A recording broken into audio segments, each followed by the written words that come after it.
always a saying that you have to fake it until you make it. Most of y'all have been faking it for so long, you're never gonna make it. Most of y'all have been living a lie for so long that you believe your own lies because you're trying to chase someone else's life. You're trying to chase someone else's lifestyle and identity, all while ignoring your own life and your own path. Because it's not rocket science. The friends in your life are shaping the future of your life. Walk with the wise and become wise. I get encouraged because if you're lacking wisdom tonight, there's actually an answer. Get around people that are wise. For a companion of fools suffers harm. Have you ever considered that a lot of the hurt in your life is because all your friends are fools? The devil is going to send you many obstacles so that you can lose your focus. You have a vision, you have an idea, you have a genius idea that's in your mind. Ideas are like pregnancies. Some of the ideas come out quick, others take a little longer to mold and shape and develop in your mind. You can struggle and you can try, but it's always easier to pull someone down. I'm not telling you to change your heart and your desire to help people. What I am trying to tell you is that your circle should not be full of people that are pulling you down. Your circle should be full of people that are pulling you up. Come on, somebody, give God some praise. Nobody's going to come knocking at your door with opportunities. You got to create them. Out of sight, out of mind. No one will ever have you in mind for anything unless you have yourself in mind for it. Get on people's radars. That's it. Got to interact, socialize, get around the right people. Out of sight, out of mind, people. I can't tell y'all enough. This is not just being positive. This is your faith being released. Be careful what you think because your thoughts run your life. Are your thoughts helping you or hurting you? Are you thinking power thoughts, victory thoughts, well-able thoughts, or are you thinking defeated thoughts? You're choosing which direction your life is going to go. What is the plan? Any man with no plan shall perish. What is the idea? What is the vision? What's going on in your mind that the world needs to experience? Once you find your passion, you find your purpose, there is something energetic about it. You have never known a person who was passionate that lacked energy. We talk about high energy people, we talk about low energy people. There's no such thing as like low energy people. If you have high energy, you have passion. If you have low energy, you don't have any passion. You know, some people, they're already dead. They haven't made it official yet. Write the vision and make it plain so that he who reads it will run to it. And even though it tarries, that means take a long time, wait for it, for surely it will come at an appointed time. Listen to me. That's real. If you don't think it's real, I dare you to try it. Write everything you want on a piece of paper. Everything. If you can think it, you can achieve it. Write it on a piece of paper. Read it every morning, every night. Come back here 1 year from today and see how much of that stuff then came true. Because you see the invisible. You see what's not there. Only those that can see the invisible can do the impossible. You have to be able to see what's not there in order to pull off the impossible. Till I die, I think I'll live. And I think I'll live because I have a passion for what I do. And I have a purpose for what I do. And I've found my purpose. And I've lost my purpose. And I've lost my purpose in you. Every time you put yourself into someone else, everything changes. The real reality is this. When you decide what you want to do for your life and your career, when God sends you a vision, it's going to be your family and friends and loved ones to be the first ones to try and talk you out of greatness. Because why? They were never sent that vision. They were never sent that idea. As a matter of fact, if you try and explain it, they're still not going to get it. There are two problems, comparing and conforming. Comparing, never compare yourself to anybody else. Why? Because you're one in a billion. No, you're one in a zillion. If you compare your entire life, you'll be miserable. Because you'll always find somebody that you're doing a better job than, and you get full of pride. And you'll always find somebody who's doing a better job than you, and you get full of discouragement. Either way, you're dead in the water. Pride, discouragement puts you on the sidelines.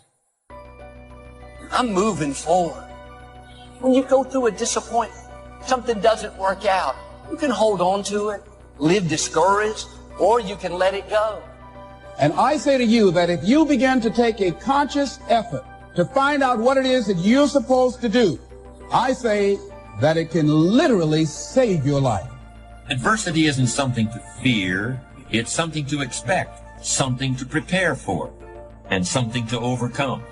The truly courageous person is not immune to fear, but it plays a different role in his or her life than it does for other people. If you're a courageous person, your fears aren't about what someone might do to you. Your fears are about not living up to your ideals. How many of you have ever thought about something you wanted to do and you talked you out of it? Raise your hand, please.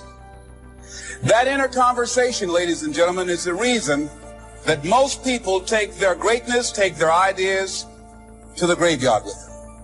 The wealthiest place on the planet is the graveyard. Because in the graveyard, we will find inventions that we never, ever were exposed to. Ideas, dreams that never became reality. So often the easy path calls to us to be weak for that moment, to break down for that moment, to give in to the desire and the short-term gratification. But the discipline will not allow that. The discipline calls for strength and fortitude and will. Be clear in your mind in what you intend to achieve. Know what you are going to do. That doesn't seem like too much to ask. But how often do we see people going through their lives without knowing what they are trying to do, without having any intent, without having a clear mission? You have to live your life with the expectation that great things are coming your way. And that's how it works. You grab your remote. You press the power button. What do you expect to happen? You expect the TV to come on. Guess what? It come on. People go through their lives without knowing what it is they want to do, what they want to accomplish. Know what your intent as the commander of your life. Know what your intent is, and then fight with everything you've got to win. Character is a commitment to a set of values without compromise. Values are things you value. Okay. For example, if you value your marriage vow, you will never commit adultery. So when a person commits adultery, they don't value their marriage nor their marriage vows. So you can't respect it. Listen to what I'm saying, people. You are the future. I do not want you to start thinking as small as your bank account. Be obedient to the visions, the ideas. Move on them. Out of sight, out of mind. It's grind season. It's hustle season. I need to awaken the beast inside of you. You're not really obsessed with it if you're easily distracted from it. This is so important. You right now can test whether it's your obsession with whether it distracts you constantly. The first thing you think of when you wake up, last thing before you go to bed. When you have a big laugh, it comes up. When you cry, it comes up. When you're watching TV, it comes up. It distracts you from the rest of your life. That's what an obsession does. When it's not really your obsession, the rest of your life distracts you from it. The world is an empty canvas waiting on new thoughts to think. And it's on us to create those thoughts. What's taking you so long to move on it? Put your money together. Budget your money. Make the move. Make the move. Just do it. And guess what? If you hit a wall, get your ass back up and keep going. I've made it this far from hearing way more no's than I've heard yeses. But I'm not afraid of the word no. Why is it so important to find your work? Because your work is your source of your vision. Vision is purpose in pictures. When you see what you were born to do in pictures, that's your vision for your life. That's why your work is your vision. Many other plans in a man's heart, but the Lord's purpose will prevail. God's purpose is more important than your plans. If you've reached the point in life where you feel you've got all the answers, you better start asking some different questions. The fool is always reaching his intellectual destination. The wise man is always wondering how much further there is to go. The fool's viewpoint is always narrowing. He talks more and more, but he listens less and less all the time. The only way to test character is by temptation. The word temptation is not a negative word. To tempt or to temper means to test for weakness. You will never ever have a time in your life when you are free from temptation. Never. So get over it. Get used to it. Tempting will constantly be in your life to monitor your character. Self-esteem means confidence and satisfaction in oneself. Look at your life right now. Whatever you've done up to this point in time, your life is working. Whatever you have produced, it came out of you as a result of the kind of person that you have become. As a result of your choices, now you have to ask yourself, are you satisfied with what you have produced? Is this what you want? Would you like for things to be better than this? Hard-hearted about this, but I believe that if you reach a certain age, and if you really haven't achieved very much in your own terms, I don't think you can ascribe this to bad luck or a difficult childhood or any other external factor. I personally feel that your strength of character does come into question at that point. It takes character to achieve success in any form, whether it's in the business world or anywhere else. There are some people who just aren't interested in making a lot of money. For these people, achievement is measured in terms that aren't so easily quantified. We try to protect ourselves from things we maybe not even need to protect ourselves from.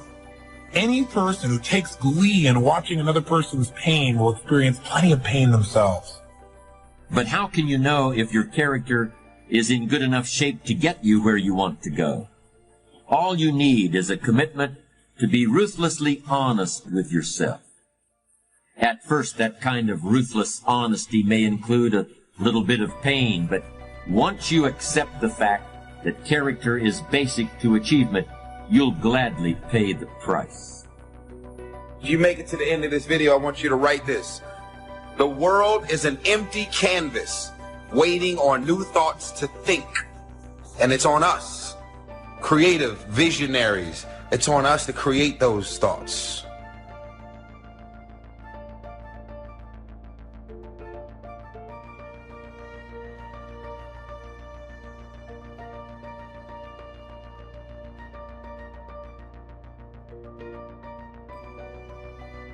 How to go from average to fortune. There's 5 simple steps. You might like to make a note of them. Here's the first one. Get serious. That's number 1. I don't know any substitute for that.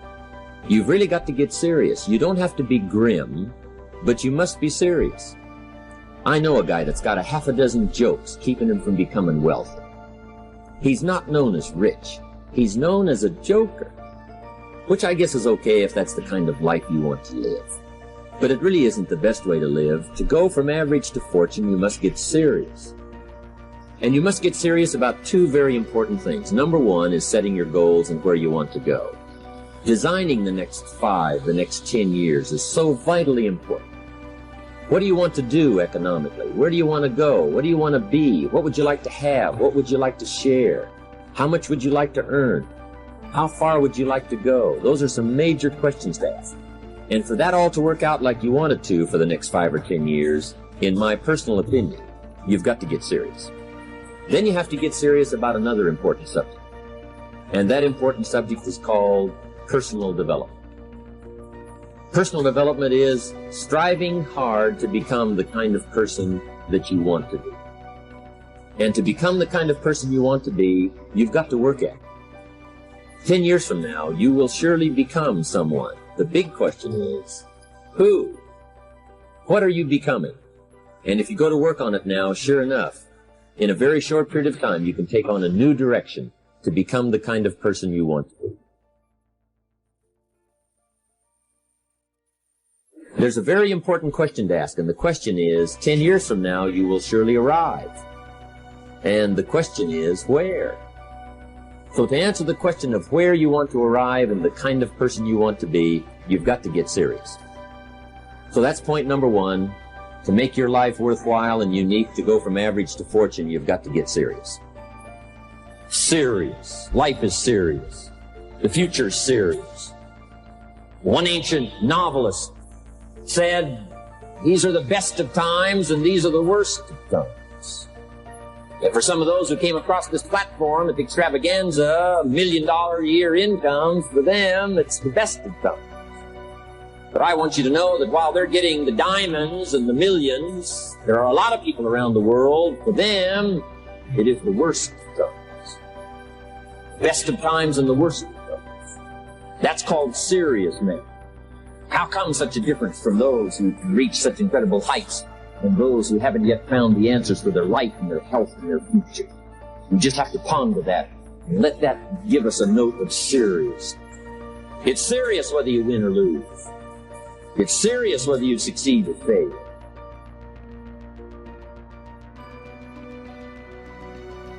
It's serious whether you've got a good future carved out for yourself or you do not have. These are serious matters. Matters of the heart are serious. Matters of income are serious. Matters of supporting your family, serious. Are you serious? Why? We got a serious matter here to discuss. We haven't come with the latest 10 stories. We've come with a serious matter. And I want you to take on that serious tone. Now, the second point is, get smart. To make your life work out worthwhile, you've got to have some ideas. You've got to have the information. So you've got to be smart. In fact, in this decade, you must be much smarter than you were in the last decade. You've got to read the books. You've got to come up with the information. When I have a chance to talk to the high school kids, that's the theme of my talk. Get smart. There's nothing worse than being stupid. And if you will read the books, learn from your experiences, do all the things that you possibly can to get the information, sure enough, you'll be wiser this year than you were last year. And I've got a few techniques that I teach in my seminar on how to get smarter. Keeping a journal, going to the lectures, going to the seminars, listening to the sermons, picking up ideas from other people. You just must keep up this steady process of learning. Never cease your quest for knowledge. And that's one of the key points to go from average to fortune. Get smart. This is called the possibility for life change starts with education. Don't be lazy in learning. Don't be lazy in picking up the ideas. Don't be lazy in learning from your own experience. Learning is the beginning of wealth. Learning is the beginning of life change. Some people want to start with motivation. You don't start with motivation. Somebody says, just motivate this guy, he'll be all right. The answer is no, probably not. If a guy's an idiot, you motivate him, now you got a motivated idiot. So education, get smart. Don't miss the training class. You say, well, I've already been to one of those classes. I've already heard it. Got a good phrase for you to take home. That's no sign you got it. Just because you've listened to those millionaire tapes one time is no sign you've got it. I'm asking you to listen to them over and over and over. I'm asking you to dedicate yourself to a new level of learning. You know, study, learn, grow, change, develop. Never let it be said you didn't learn. Right? If you want to solve your problems, you got to learn. If you want to take advantage of an opportunity, you got to learn. Develop your own personal philosophy here. Philosophy, major determining factor in how your life works out. Each person's philosophy is like the set of the sail. The same wind blows on us all. The difference in where we arrive at the end of the week, at the end of the month, at the end of the year is not the wind that blows. But what's going to make the major difference? Each person's personal philosophy that sets a better sail, sets a better sail. So don't ask for a more favorable wind. That's like wishing something that's not going to occur. Don't ask for better seed and soil. All you got's what's available. Don't curse what you got. The key is to set a better sail and turn what you've got into the miracle of your future. Don't wish it was easier. Wish you were better. Don't wish for less problems. Wish for more skills. That's the reason for coming here, spending a couple of days of intense effort, taking notes, rolling up your sleeves, going to work, commit yourself to learning so that you can get smarter for the days ahead.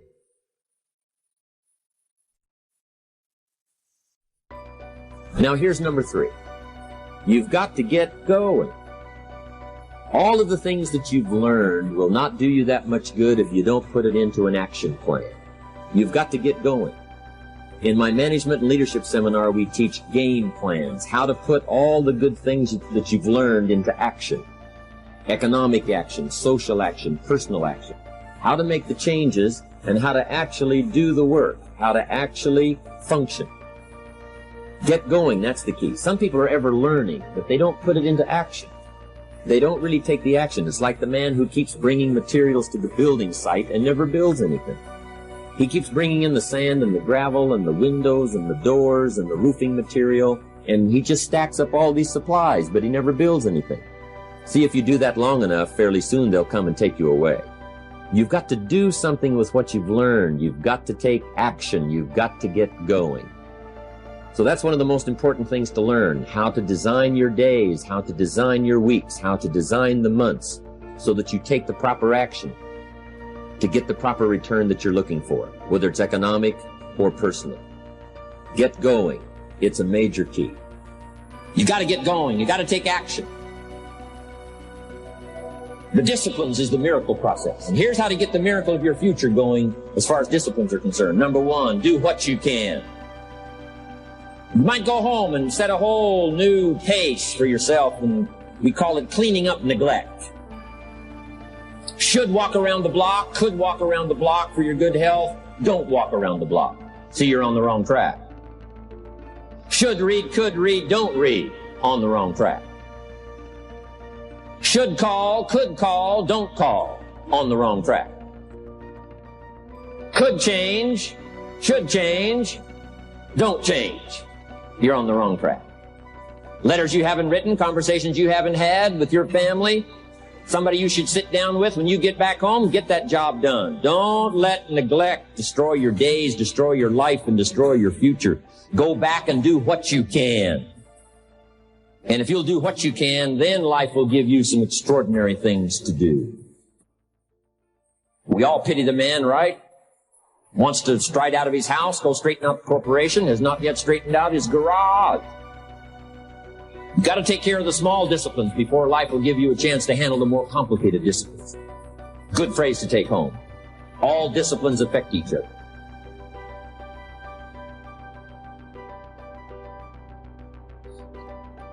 In fact, here's a good philosophical phrase. If you hadn't thought of it before, here it is. Everything affects everything else.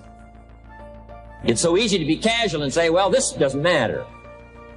This doesn't matter. I'm telling you, everything matters.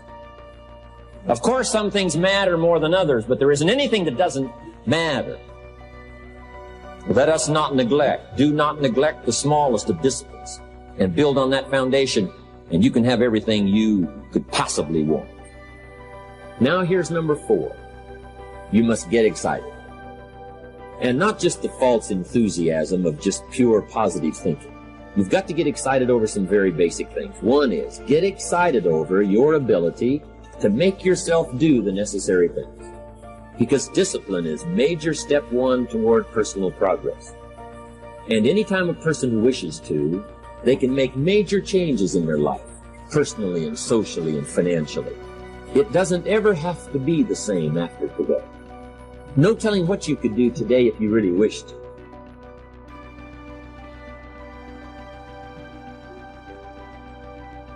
The act of murder is a clear indication that a person in one drastic act can forever change the course of their life. It just happens to be in the negative direction.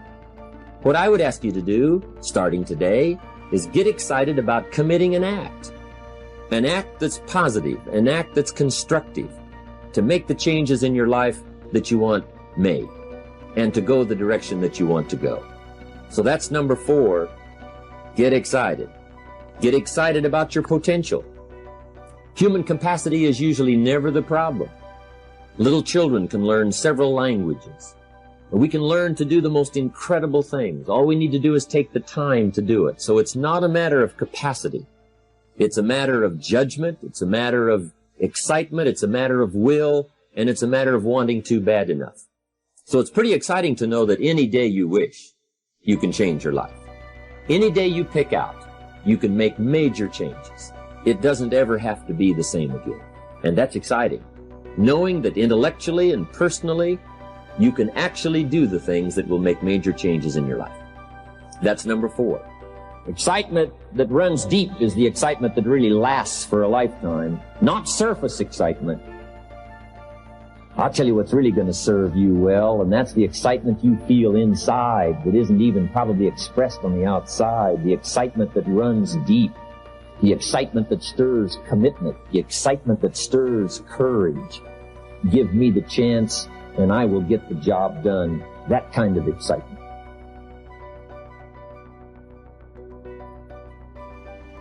Here's number 5. Number 5 is get away. I have found, especially in the last 15, 20 years, that there's an important thing called life balance. You've got to learn to get away. You must learn to get away and be alone. Learn to get away and reflect. Learn to get away and learn how to live as well as how to earn. How sad it would be to learn how to earn well, but not learn how to live well. You must balance your life. We teach something, especially in my staff, I teach something called lifestyle. Lifestyle is how you learn to live your life. Some people have money, but they don't even know how to spend it. They have time, but they don't know how to spend it. Some people are successful, but they don't know how to spend their success. They don't know what to do with it. They don't get joy from it. Rather, they get animosity. A father takes $5, crushes it, and throws it at his son and says, if you need it that bad, take it. Now, it's the same $5, but instead of dispensing it with joy, he dispenses it with animosity. That's the difference in not knowing how to live. It's called lifestyle. Then you've got to take time to cultivate good friends. You've got to take time to be with your family. You've got to take time to be with the people who are important to you, designing your life in those respects. Get away. Take the time. Reflect on your life. Recharge your batteries. Do some growing away from your enterprise.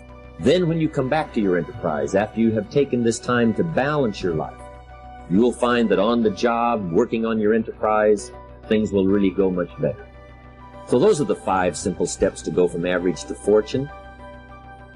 Get serious. Get smart. Get going. Get excited. And get away. I hope those points will be valuable for you as you consider them. And I want to thank you for giving me this few minutes of your time. And for you giving me some of your time, I would just like to sincerely share this with you. Do not walk in front of me. I may not follow. Do not walk behind me. I may not lead. But walk beside me and be my friend. Thank you for listening.